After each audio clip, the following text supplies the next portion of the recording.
Wala tayong choice kundi maging okay kahit hindi naman talaga. Sakit no? Reality hits so hard to the point na maiiyak ka na lang mag-isa. Yung tipong pag mag-isa ka na lang, bubuhos na lang ng kusa yung luha mo. Kilala kita eh. Pagod ka na. Pagod ka na, di ba?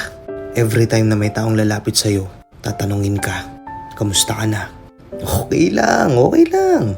Okay lang ako. Pero in reality, hindi talaga. Pagod na pagod ka na.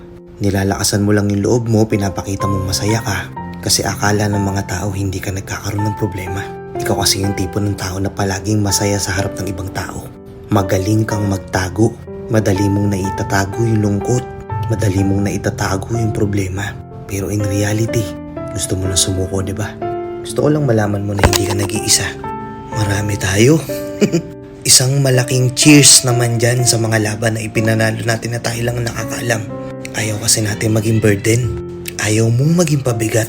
Ayaw mong isipin ng mga tao na mahina ka. Ayaw mong isipin ng mga tao na hindi mo kaya. Kaya oo, diba? Pinipilit mo lang naman maging okay. Kahit pagod na pagod ka na. Aminin mo,